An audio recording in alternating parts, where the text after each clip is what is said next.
Recentemente eu assisti um documentário produzido pelo Ed Vincenuri chamado A Verdadeira História Soviética e eu fiquei horrorizada, chocada e ao mesmo tempo emocionada e traumatizada. Eu acho que desde 2017, eu estava no 9º ano, quando eu comecei a estudar sobre a Segunda Guerra Mundial e eu assisti pela primeira vez o filme O Menino do Pijama Listrado, que eu fiquei chocada, eu fiquei triste, eu fiquei horrorizada com os horrores do Holocausto.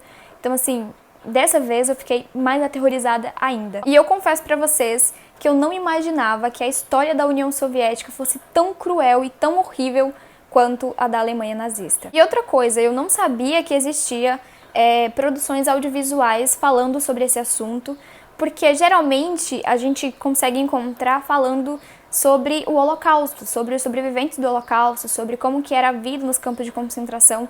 Então é mais fácil da gente encontrar livros, séries, filmes, relatos sobre a Alemanha nazista, sobre o período do Holocausto, sobre a Alemanha de Hitler, do que sobre a União Soviética. Esse documentário ele está disponível aqui no YouTube, legendado em português, e eu vou deixar o link aqui na descrição para quem tiver interesse em assistir esse documentário na íntegra, porque aqui eu vou fazer um compilado, eu vou resumir esse documentário para vocês, porque eu fiquei horrorizada de verdade.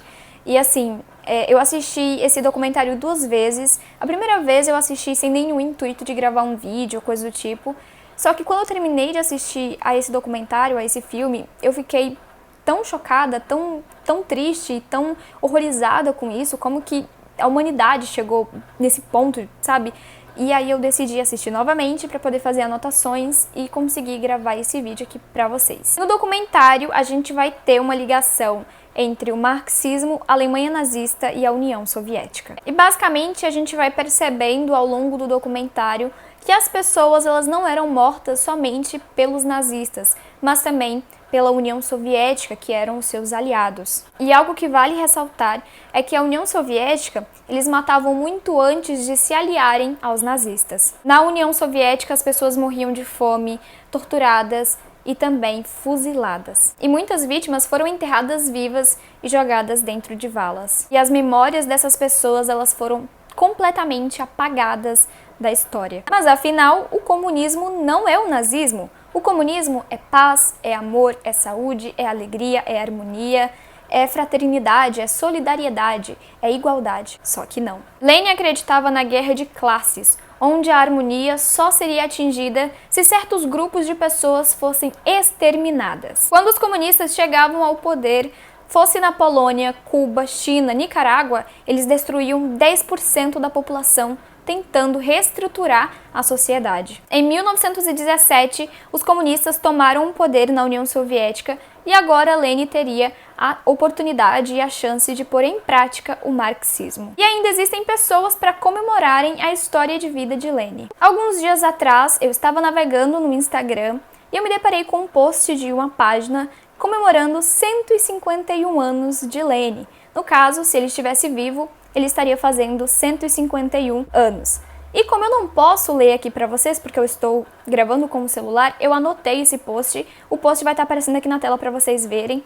E diz o seguinte: em 22 de abril de 1870, nascia em Sumburgs, hoje Ulyanovsk, em sua homenagem, Vladimir Ilyich Ulyanov, mais conhecido como Lenin.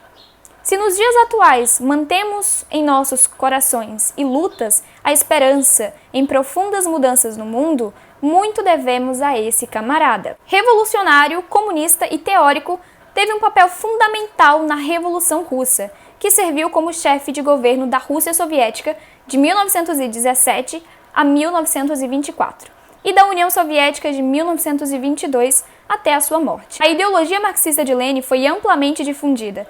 Suas formulações políticas deram origem ao marxismo-leninismo, que aponta o caminho para o fim da exploração do homem pelo homem. Sem teoria revolucionária, não há movimento revolucionário. E aí, por fim, conclui assim: paz, terra e pão. Olha só isso. Paz, terra e pão. E esse final eu achei muito engraçado, seria cômico se não fosse horrível, porque eles esqueceram, simplesmente esqueceram, que durante o governo soviético, durante o comunismo na União Soviética, pessoas morriam de fome, as pessoas morriam de fome. Stalin confiscou todos os alimentos e proibiu os camponeses de procurar, de trocar ou até mesmo de comprar os alimentos. Stalin condenava então essas pessoas à morte. E as crianças que ousassem sair em procura de comida, elas eram fuziladas. E essa frase, paz, terra e pão, me faz lembrar o slogan do partido do livro 1984 do George Orwell, que diz que ignorância é força, guerra é paz e liberdade é escravidão. E olha só, paz, terra e pão. Mas na verdade, na União Soviética as pessoas morriam de fome e paz não existia. E sem falar que as pessoas morriam lentamente em casa por desnutrição. Os soldados buscavam os corpos das pessoas mortas e por cada corpo entregue, as pessoas ganhavam 200 gramas de pão. Aí sim existia o pão, mas só quando alguém morria que eles ainda davam 200 gramas de pão. E dentro de um período de um ano, 7 milhões de pessoas morreram. Isso só na União Soviética. E as comidas que eles confiscavam eram exportadas para o Ocidente. A gente sabe que a União Soviética não foi o primeiro país a implantar o socialismo. A gente teve a Comuna de Paris, que não durou muito tempo porque não deu muito certo, mas a União Soviética, de fato, foi o primeiro país na qual o comunismo durou. E então a gente sabe que existiu toda aquela coisa da Revolução Russa, e essa revolução aconteceu justamente na tentativa de implementar a ditadura do proletariado. E seria através da ditadura do proletariado que surgiria o novo homem, que é o objetivo máximo do marxismo. Vale destacar que a Alemanha nazista era assim também socialista, ela se classificava como o Partido Nacional Socialista dos Trabalhadores. Já a União Soviética era os socialistas internacionalistas. Mas enfim, o nacionalsocialismo de Hitler tinha também o objetivo de criar um novo homem, ou seja, eles não aceitavam a natureza humana. Só que o nacionalsocialismo e o socialismo soviético, ambos não funcionaram, só geraram caos, morte e destruição. O historiador George Watson diz que poucas pessoas conhecem essa história e quando elas conhecem, elas ficam chocadas. Se vocês pesquisarem um pouquinho mais a fundo sobre a vida de Karl Marx, quem foi Karl Marx, sem um viés partidário, político, ideológico, vocês vão perceber que ele era um baita de um racista e que ele odiava alguns povos. Continuando, Karl Marx incentivou o Holocausto, ele foi o predecessor do genocídio político. Karl Marx e Friedrich Engels defendiam o extermínio racial. O Lenin, que foi responsável por estabelecer o primeiro país comunista, ele estudou a fundo as teorias de Karl Marx e de Friedrich Engels. Os nazistas antes declaravam publicamente as suas ideias marxistas, mas isso acabou desagradando alguns grupos de pessoas que apoiavam o partido e eles pararam de expor as suas ideias em público. E o Hitler, ele próprio chegou a dizer que ele aprendeu muito com o marxismo. O Adolf Hitler chegou a dizer que ele não era o vencedor do marxismo, ele era o próprio realizador. E mais, ele também chegou a dizer que ele aprendeu muito com o marxismo e que ele não pretendia esconder. Sem mencionar que a maior parte da esquerda apoiavam e defendiam o Hitler. Teve uma pessoa chamada Molotov que chegou a dizer que ser contra o nazismo deveria ser considerado um crime. Porém, o Hitler, ele não seguia a risco as ideias marxistas, porque ele não matava as pessoas por questão de classe, mas sim por nacionalidade, religião, cor, etnia, opção sexual e também por deficiência, enquanto a União Soviética exterminava as pessoas com base nas ideias marxistas. Esse documentário conta com a presença do Nicholas Werth, que é o coautor do livro Negro do Comunismo, que inclusive esse livro está na minha wishlist e eu pretendo ler ele em breve. As crianças órfãs de pais, elas eram conhecidas como crianças de rua, porque elas saíam às ruas pedindo comida, e o Stalin então ordenou que matassem todas as crianças de rua acima de 12 anos. Ou seja, as pessoas morriam só para poder alimentar esse ciclo vicioso que essas pessoas desalmadas tinham de matar. O Stalin se recusou a ser anti-Hitler porque na cabeça dele, o Hitler seria o vilão e depois ele seria o cara que iria libertar as pessoas sofredoras e oprimidas dos campos de concentração. Mas o próprio Stalin ajudou nas ideias doentias do Hitler, inclusive ele ajudou até em alguns ataques. E as pessoas da época, eu acho que elas viviam num planeta além, porque elas acreditavam fielmente que a Alemanha e a União Soviética estavam lutando juntas para combaterem o fascismo polonês. E só para vocês terem noção, a União Soviética enviou recursos às máquinas de guerra nazista. E olha só que interessante, enquanto os cidadãos soviéticos estavam passando fome, o governo soviético estava enviando alimentos para Hitler. O que eu achei bem similar com uma história que aconteceu em 2013, o Brasil ele perdoou uma dívida de 900 milhões para países africanos. Esse dinheiro poderia ter sido investido aqui no Brasil, mas não foi, porque essa dívida foi perdoada. E mais, o Brasil ajudou alguns países ditatoriais em relação à questão de infraestrutura. Esse documentário me fez lembrar do livro 1984 do George Orwell, em relação ao Ministério da Verdade, pelo fato de que nesse ministério as pessoas reescreviam a história, ou seja, a mentira era verdade e a verdade era mentira. Isso porque no documentário a gente tem relatos de que a União Soviética fazia algumas publicações pró-nazistas, apoiando o nazismo e tudo mais, e no dia seguinte essas publicações, essas declarações desapareciam das bancas dos jornais, das revistas, misteriosamente. Nos campos nazistas, o slogan era "O trabalho liberta". E nos campos soviéticos, "O trabalho é uma honra". Vocês não acham slogans semelhantes? Vários judeus fugiam da Alemanha para ir à União Soviética, e o Stalin, como um belo amigo, um gesto singelo e simples de amizade,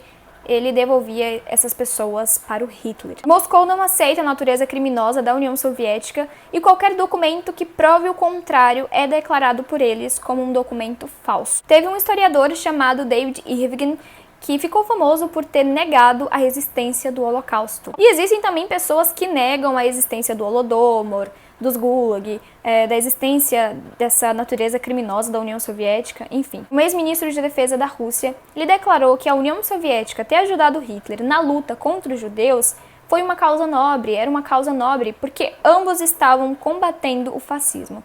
Hoje é conhecido como fascismo judaico. E eu tenho algumas teorias. Ou essas pessoas, elas não têm cérebro, ou essas pessoas, elas não têm coração.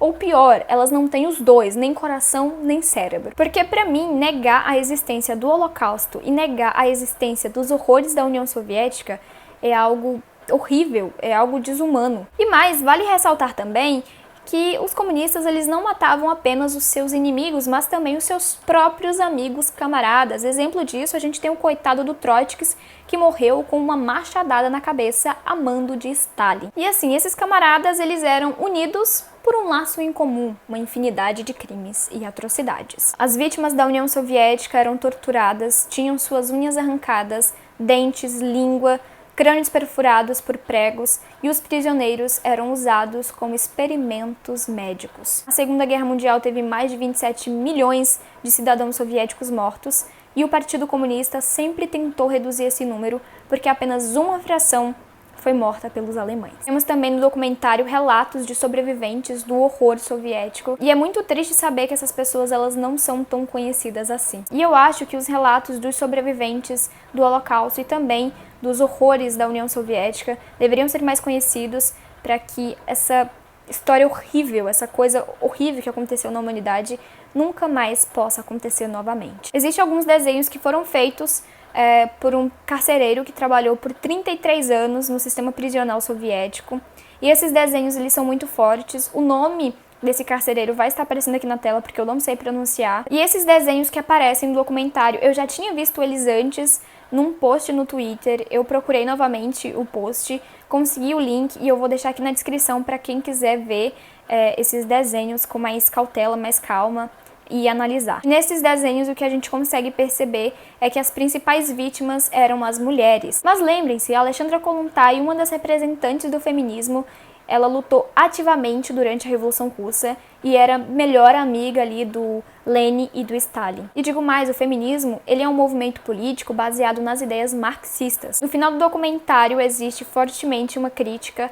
a Karl Marx e Friedrich Engels, e um questionamento e até mesmo um quê de revolta de como que as pessoas continuam acreditando no que esses dois homens defendiam.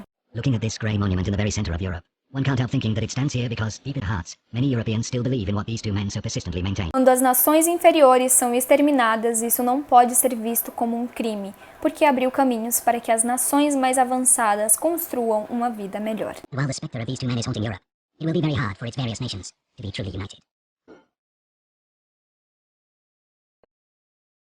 E como eu sempre falo quando eu trato sobre um assunto que é um pouco polêmico, não acreditem no que eu digo, pesquisem por conta própria e tirem as suas próprias conclusões. Para quem quiser assistir o documentário, o link está aqui na descrição e o link também do post das imagens um pouquinho mais detalhadas também estarão aqui na descrição para vocês conferirem, analisarem e, enfim, tirarem as suas conclusões. Tudo que eu disse nesse vídeo foi baseado no documentário e também em alguns livros que eu já li sobre o assunto. Esse foi o vídeo, eu espero que vocês tenham gostado, deixem um like, se inscrevam no canal, deixem também o seu comentário, porque isso é muito importante e ajuda no engajamento do canal. Então é isso e até o próximo vídeo. Tchau, tchau!